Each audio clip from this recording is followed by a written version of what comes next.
Gumaganda ang paligid kung bawat tao ay puno ng pag-ibig.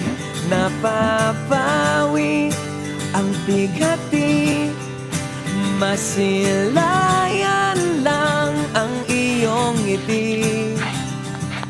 Okay, gandang isipin ang isang mundong puno ng pag-ibig.